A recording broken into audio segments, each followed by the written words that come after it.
Hello and welcome to UKGN Network, I'm Zoidberg. April has been a month packed with re-releases of some truly fantastic games, with the likes of Bulletstorm, Parappa the Rapper, Full Throttle, LEGO City Undercover, Enter the Gungeon, Bayonetta, and of course Mario Kart 8, all appearing on brand new platforms. All just as brilliant as you remember them, and all just as ineligible for our top 5 as each other.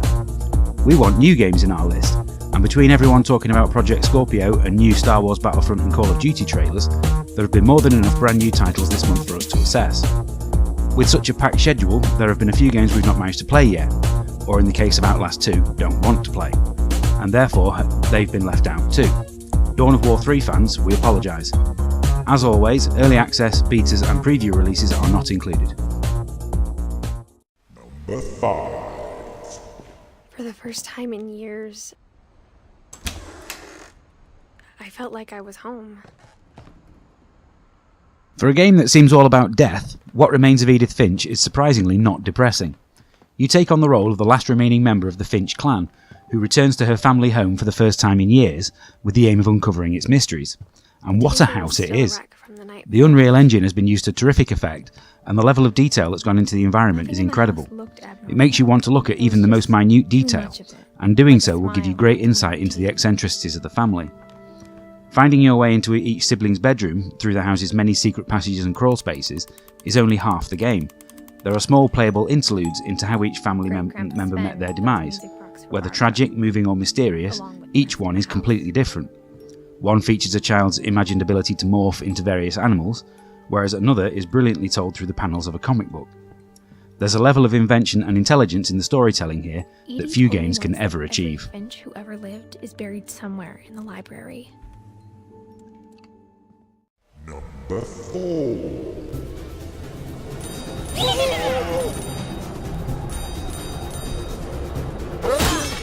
Some Kickstarter campaigns have yielded disappointing results, but Playtonic's brief to recreate the look and feel of classic rare platformers has succeeded. If anything, too well.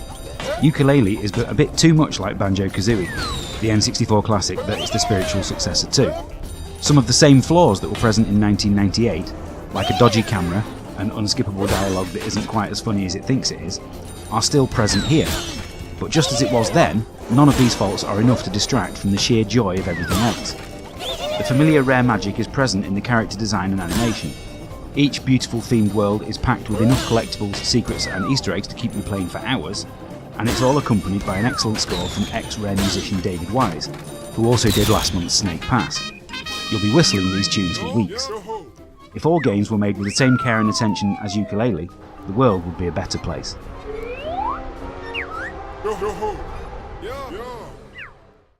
Number 3.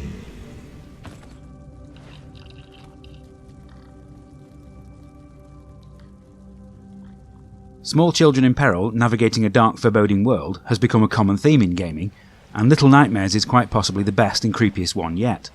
Tarsier Studios have been previously only known for the excellent PS Vita version of Little Big Planet, and the experience has clearly influenced this game.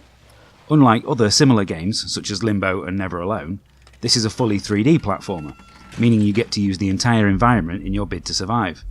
Clambering up ledges and sneaking past the various ghastly enemies the game throws at you can be an intensely tricky experience, using both sound and darkness to your advantage, and the light rumble of the joypad which only adds to the tension.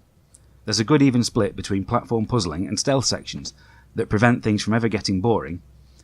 It's never outright scary, but the atmosphere is superb, and for the best experience you should play it in the dark with the best sound system you can.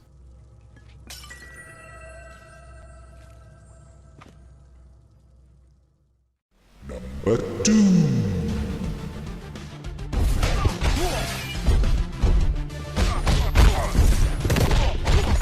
Short it may be, but Mr. Shifty is easily one of the most entertaining 5 hours we've experienced in 2017.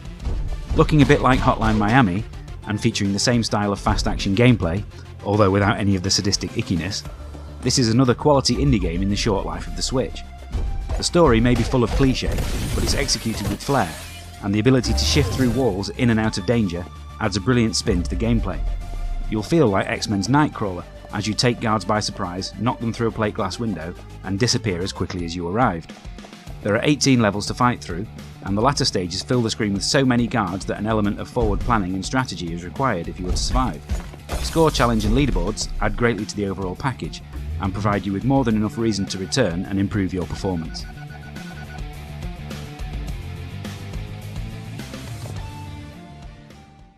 Number 1.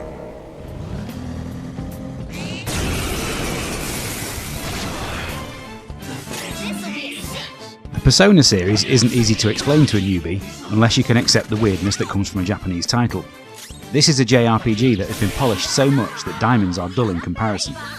The combat of Persona is a strategist's dream, and something that anyone can pick up no matter their level of experience. And quick but thorough tutorials are given for every aspect of the game so that no one gets left behind. This is also the biggest bugbear, as anyone familiar with the series will be forced to slow down. In any RPG, looking at menus is inevitable, but the ones here are stylish beyond belief, and post-battle screens are varied throughout. We feel genuinely sad when the main character doesn't jog back into the dungeon. In contrast to the visuals, the story is pretty dark, as you are given the power of Persona to enter the metaverse with your companions, steal the hearts of the bad guys, and study for your exams. Just don't forget that part-time job. That's it for another UKGN Top 5 and the month of April. We hope you enjoyed it. Tell us what you think in the comments below, and like and subscribe for more great videos just like this one. We'll be back next month for more of the same. Thanks for watching.